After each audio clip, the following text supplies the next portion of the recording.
Hello साथियों, मैं भानु आप सभी का स्वागत करता हूं आपके अपने परिवार महाकाल एकेडमी में। इसी के साथ सभी साथियों को गुड आफ्टरनून, राधे राधे, राम राम, जय महाकाल। तो आइए अपन डिस्कस करते हैं कुछ एमसीक्यू मेटल्स के, जो कि अपन ने क्लास में इसकी थ्योरी पढ़ ली थी। तो उसके अब एमसीक्यू डिस्कस करते हैं। तो इसमें पहला अपना क्वेश्चन आता है कि इनमें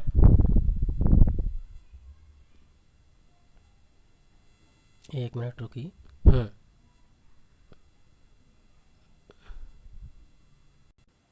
हाँ, इनमें से धातुराज किसे कहा जाता है? इनमें से धातुराज किसे कहा जाता है? तो ये मैंने क्लास में नोट भी कराया है आपको। बताइए, धातुराज किसे कहा जाता है? Which is called the king of metals. तो किंग ऑफ मेटल्स किसे कहा जाता है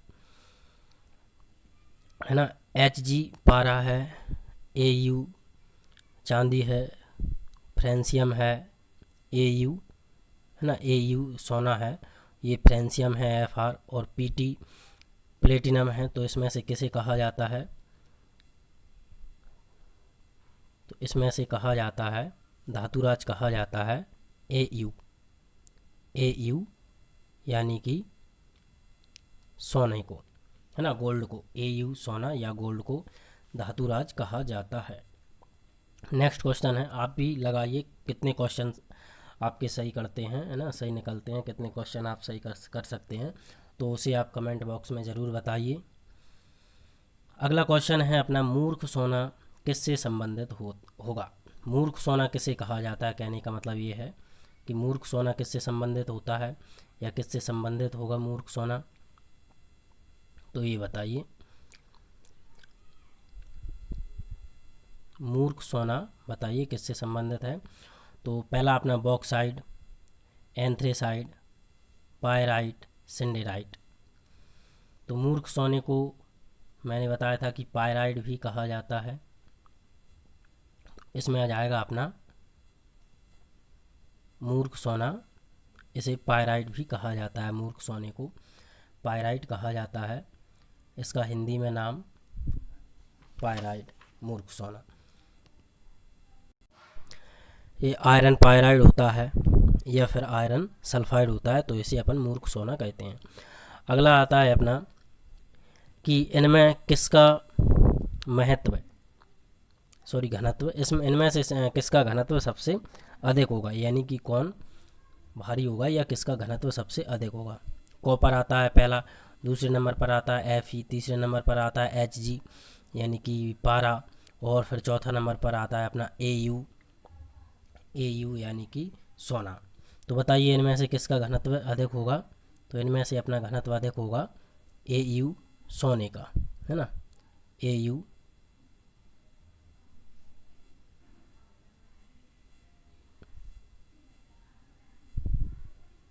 ए यू सोने का घनत्व सबसे अधिक होगा। अगला क्वेश्चन आता है अपना, निम्न में से कौन सी धातु हवाई यात्रा के दौरान प्रतिबंधित है? यानी कि हवाई यात्रा में आप इसे नहीं ले जा सकते। आप ध्यान रखिए, कभी हवाई यात्रा करें तो इस धातु को ना ले जाएं। वो क्या है? एल्यूमिनियम है क्या, कैडमियम है, और एच जी पारा है, या क्रोमियम है? ये क्रोमियम है, ये पारा है, ये कैडमियम है, ये एल्यूमिनियम है। तो बताइए इनमें से क्या प्रतिबंधित है? तो मैंने बताया था जो एल्यूमिनियम के साथ में ये अपना पारा, पारा एल्यूमिनियम के साथ में अच्छे से अमलगम बना लेता है, इसलिए आप हवाई यात्रा में पारा या एच जी को नहीं लेके जा सकते। ठीक है, इसका आंसर होगा पारा। अगला है अपना, पारा किसके साथ अमलगम नहीं बनाता है? देखो अभी मैंने बताया था कि एल्यूमिनियम के साथ पारा अमलगम बना लेता है। ये है अपना क्या, चांदी या हाँ सोना, गोल्ड, है ना, ये अपना सोना है, गोल्ड, और ये है चांदी, ए जी, ए जी, ए जी चांदी की पायल लाना, है ना, ए जी चांदी की पायल लाना। तो ये चांदी है ए जी है चांदी, ये अपना एफ ई लोहा, ये एल्यूमिनियम, ये सोना। तो इनमें से किसके साथ में अमलगम नहीं बनाता? पारा अमलगम नहीं बनाता है, लोहे के साथ अमलगम नहीं बनाता है पारा, ये मैंने लिखवाया भी है आपको। नेक्स्ट है अगला है मिश्र धातु जिसका प्रयोग दांतों के भराव में करते हैं। मिश्र धातु जिसका प्रयोग दांतों के भराव में करते हैं, यानी कि दांत कहीं से निकल गया आपका, तो वहाँ पर एक दूसरा दांत लगाने के लिए, या फिर कोई मिश्र धातु या दांत खाली हो गया तो वहाँ पर किस मिश्र धातु का प्रयोग किया जाता है भरने के लिए। तो वहाँ पर होता है अपना मिश्र धातु, या तांबा मिश्र धातु, पारा मिश्र धातु, या टिन मिश्र धातु, या लोहे मिश्र धातु। कौन सी मिश्र धातु का प्रयोग किया जाता है? तो इसमें अपना हो जाएगा पारा मिश्र धातु का उपयोग किया जाता है। पारा मिश्र धातु का उपयोग किया जाता है। पारा मिश्र धातु का उपयोग किया जाता है। अगला क्वेश्चन है अपना, अगला क्वेश्चन है स्टील की कठोरता के कारण, या स्टील की कठोरता किसके कारण होती है, या खालिस्तान के कारण होती है ना। Stainless steel is hard because of dash. Stainless steel hard because of dash. किसके कारण स्टील की कठोरता होती है? क्रोमियम के कारण होती है, निकल के कारण होती है, लोहे के कारण होती है, कार्बन के कारण होती है, किसके कारण होती है ना। तो मैंने बताया था आपको कि इसमें जो स्टील की कठोरता होती है वो कार्बन के कारण होती है। स्टील की कठोरता कार्बन के कारण होती है, जबकि क्रोमियम उस पर चमक पैदा करता है या चमक के लिए जिम्मेदार है। और निकेल और लोहा आदि ये इसके और अंग हैं, किसके? स्टील के। स्टील किस किस से मिलकर के बनता है? स्टील अपना क्रोमियम, निकेल, लोहा और कार्बन, इन सभी से मिलकर के बनता है स्टील। अगला है अपना प्रकृति में लोहे का मुख्य अयस्क है। प्रकृति में लोहे का मुख्य अयस्क, देखिए अयस्क उसे कहा जाता है जहाँ से अपने लोहा प्राप्त होता है। इनके लिए एक इनका कॉन्सेप्ट है, जैसे कि जहाँ जहाँ से लोहा प्राप्त होता है वो सब अयस्क कहलाते हैं। तो हेमेटाइट से भी लोहा प्राप्त होता है, मैग्नेटाइट से भी होता है, सिंडेराइट से भी होता है, इन सभी से लोहा प्राप्त होता है। लेकिन अयस्क उसे कहेंगे जहाँ से सबसे ज़्यादा मात्रा में और कम खर्च में लोहा अपने लाने लोहा मिल सके, तो वो है अपना हेमेटाइट, है ना। तो हेमेटाइट लोहे का मुख्य अयस्क है। होने को तो मैग्नेटाइट और सिंडेराइट भी है, लेकिन इनमें कम मात्रा में लोहा पाया जाता है, इसलिए हेमेटाइट लोहे का मुख्य अयस्क है। अगला क्वेश्चन है, देखिए आप इस वीडियो को अधिक से अधिक शेयर करिए आपके दोस्तों के साथ में, फ्रेंड के साथ में, व्हाट्सएप पे और आपके स्टेटस या फिर FB पर शेयर कीजिए। और जो भी फ्रेंड्स अशोकनगर में हैं वो सभी महाकाल एकेडमी को ज्वाइन कर सकते हैं। ज्वाइन करिए, एक बार आप पढ़ करके ज़रूर देखिए, बहुत अच्छे से यहाँ पर सभी सब्जेक्ट को बारीकी से क्लियर कराया जा रहा है। और आप सभी लोग जैसे इसे देख रहे हैं तो कमेंट करें, लाइक करें और अपने परिचितों के साथ में इसे शेयर करें। माणिक तथा नीलम को रासायनिक रूप से कहा जाता है, तो माणिक तथा नीलम को क्या कहा जाता है रासायनिक रूप से? ये माणिक तथा नीलम श्वेता के घर के पास में रहते हैं। माणिक तथा नीलम को रासायनिक रूप से कहा जाता है माइका कहा जाता है, कोरंडम कहा जाता है, या गिले कहा जाता है, या टेक रॉक्स कहा जाता है ना। तो माणिक तथा नीलम को संयुक्त रूप से कोरंडम कहा जाता है। ये मैंने लिखाया भी है, अभ्रक या कोरंडम। तो इसका आंसर होगा अपना ये अभ्रक। कोरंडम को हिंदी में बोलते हैं अभ्रक, है ना, कोरंडम या अभ्रक। अगला क्वेश्चन है अपना कि, है ना, कैरेट हीरे की खालिस्तान की व्याख्या करता है। कैरेट हीरे की शुद्धता की व्याख्या करता है। कैरेट हीरे की कटिंग की व्याख्या करता है कि इसकी कटिंग इस प्रकार से, इस प्रकार से, इस प्रकार से ऐसे होती है, फिर ऐसे ऐसे इस प्रकार से कटिंग होती है।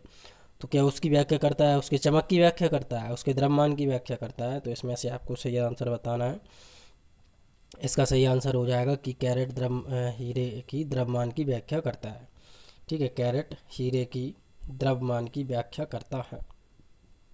अगला अपना क्वेश्चन है, अगला क्वेश्चन है धातु जो कि हथेली पर पिघलने लगती है, हथेली पर पिघलने लगती है। तो ये किस प्रकार की कैसी धातु होती है? जैसे कि अपनी मोमबत्ती होती है, मोम होती है ना। और ये ठंड के मौसम में क्या नारियल का तेल जम जाता है, तो इस तरीके से ये धातु भी जम जाती है और उसे अपन हाथ पे पिघला सकते हैं मल के। तो कौन सी धातु है ये? क्या फ्रेंसियम है, गैलियम है, क्रोमियम है, कैडमियम है? कौन सी धातु है ये? तो ये अपनी है धातु जो हाथों पर पिघलने लगती है, जिसे बोलते हैं अपन गैलियम। तो ये किस प्रकार की धातु है गैलियम? जो मुलायम धातु है। मुलायम धातु एक पारा है, पारा तो बिल्कुल द्रव अवस्था में ही रहती है, ये गैलियम है। तो इस प्रकार की अपनी एक हाँ एक कैडमियम है। कैडमियम भी हो सकती है, मतलब वो इतनी नहीं है, लेकिन अपन गैलियम को लगाएंगे। तो ये अपनी तीन तीन धातुएं होती हैं जो हथेली पर पिघल सकती हैं या फिर द्रव अवस्था में रह सकती हैं। अगला क्वेश्चन है अपना, इनमें से कौन एंटीबैक्टीरियल धातु है? तो एंटीबैक्टीरियल धातु होती है अपनी कौन सी है? कॉपर है, चांदी है, ये क्या है? हाँ चांदी है, सोना है या निकल है? कौन सी एंटीबैक्टीरियल धातु है इनमें से? तो मैंने आपको बताया था एजी, चांदी की चम्मच से चांदनी की रात में चम्मच से चटनी चटाई। तो क्योंकि वो चांदी की चम्मच एंटीबैक्टीरियल चांदी होती है, इसलिए चांदी की चम्मच से चटनी खाना अच्छा होता है स्वास्थ्य के लिए। तो इसमें हो जाएगा अपना एजी, या बताया था एजी, चांदी की पायल लाना एंटीबैक्टीरियल होती है। तो चांदी की अपनी एंटीबैक्टीरियल चांदी होती है। नेक्स्ट है अपना धातु जो कि विल्सन रोग से संबंधित है। धातु जो विल्सन रोग से संबंधित है। Metal related to Wilson disease. Metal related to Wilson disease. तो इसमें से निकल है, कैडमियम है, कॉपर है, टिन है, एसएन टिन, सीयू कॉपर यानी कि अपना तांबा, कैडमियम और निकल। तो इनमें से कौन सा विल्सन रोग से संबंधित है? तो मैंने बताया था कि कॉपर विल्सन रोग से संबंधित है। ये एक प्रकार की किडनी की डिसीज़ है, किडनी की बीमारी है। कॉपर की संख्या रक्त में कभी कभी बढ़ जाती है, तो उसे छानने में किडनी को दिक्कत आती है, तो उसे विल्सन रोग कहा जाता है। नेक्स्ट है अपना क्वेश्चन, अगला क्वेश्चन है अपना कि जर्मन सिल्वर किससे संबंधित है ना। मैंने बताया था जर्मन सिल्वर किससे संबंधित है, जर्मन सिल्वर के बारे में बताया।